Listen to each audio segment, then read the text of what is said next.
हम सब की रक्षा की है, हमें उनका सम्मान करना है। कृपया ध्यान दें, सभी से निवेदन है, कृपया ध्यान दें। जिस उद्देश्य के लिए हम यहाँ आए हैं, उस उद्देश्य की पूर्ति होना अवश्य है। आप सभी से निवेदन है, ध्यान दें। या देवी सर्वभूतेषु शक्ति रूपेण संस्थिता नमस्तस्यै नमस्तस्यै नमस्तस्यै नमो नमः।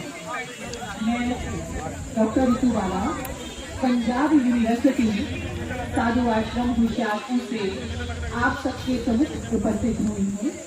और आज के इस कार्यक्रम में सबसे पहले मैं प्रतिभा कौशिक जी का, professor Latika alumni dean Punjab university का बहुत बहुत धन्यवाद करना चाहती हूँ, जिन्होंने मुझे आज यह उत्साही एवं परम शौर्य मंच प्रदान किया है।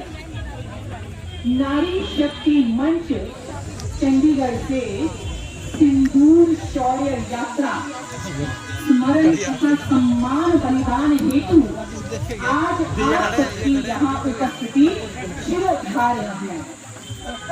हम सबको भारतीय होने पर गर्व होना चाहिए, क्योंकि भारतीय विज्ञान परंपरा, तकनीकी विकास, शूरता और वीरता को प्रदर्शित करने में दक्ष भारतीयों ने समय समय पर न केवल संस्कृति अपितु राष्ट्र एकता में भी अपना सहयोग दिया है। यहाँ मैं एक बात स्पष्ट कर देना चाहती हूँ कि यदि भारतीय वसुधैव कुटुंबकम की भावना को समझते हैं तो अपने हृदय में भेदभाव से यदि सभी को स्थान देते हैं तो सके शास्त्र समय करे तो भी समझते हैं कि यदि कोई व्यक्ति या कोई देश आपको निरर्थक कष्ट पहुंचाए तो फिर उसको जवाब देना भी बनता है। आज यहाँ नारी सशक्तिकरण मंच पर कहना चाहूंगी कि शूरता और वीरता का संबंध शरीर की लंबाई चौड़ाई से बिल्कुल भी नहीं है। शूरता वीरता का संबंध आत्मा के साथ है। यदि शूरता वीरता का संबंध आत्मा के साथ ना होता तो श्री गुरु गोविंद सिंह जी के दो छोटे साहबजादों ने अपने आप को देश के लिए और सत्य के लिए जिंदा दीवार में चिनवाना खुशी खुशी स्वीकार किया। ये कैसे संभव हो सकता था यदि शूरता वीरता का संबंध आत्मा के साथ ना होता। संस्कृत में कहा गया है कि यज्ञ नार्यस्ति पूज्यन्ते रमन्ते तत्र देवता, अर्थात जहाँ नारी का सम्मान किया जाता है वहीं पर भी देवता का निवास होता है, अर्थात सत्य के दर्शन। आप महाभारत का युद्ध इस बात का प्रमाण है कि जब जब भी स्त्री अपमानित हुई है या उसके आंखों से आंसू बहे हैं तब तब कष्ट और संकट का सामना करना पड़ा है। जब भी आज की नारी को अपनी शक्ति की असमर्थता दिखाई पड़े तो वैदिक ऋषिकाओं को पढ़ लेना चाहिए, वेद को स्मरण कर लेना चाहिए। वैदिक ऋषिकाओं का नारा है कि अहम राष्ट्री संगमनी वसूनाम। यह मंत्र ऋग्वेद के 10वें मंडल में 125वें सूक्त में मिलता कहा गया है कि मातरम पितरम चोभ दृष्ट्वा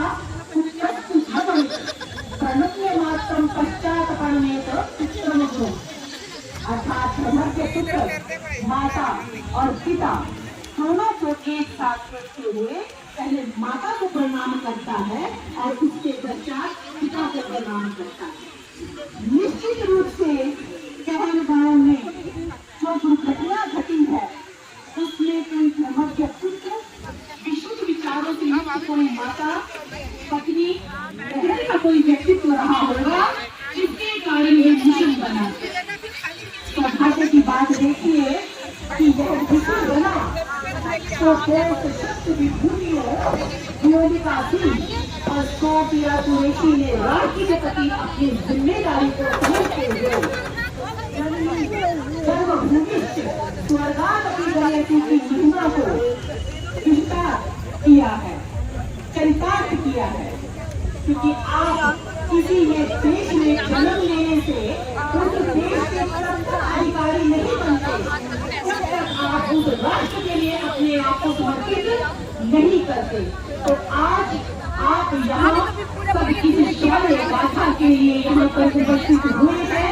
आप सबका बहुत बहुत अभिनंदन, स्वागत है। और मैं ये कहना चाहूंगी कि जिस उद्देश्य के लिए आप यहाँ आए हैं, कुछ क्षण के लिए, कुछ पल के लिए, कुछ मिनटों के लिए, आप पूर्ण रूप से उसी को ही समर्पित हो और उसी की गाथा का गान करें। ऐसी ईश्वर से काम करें। बहुत बहुत धन्यवाद।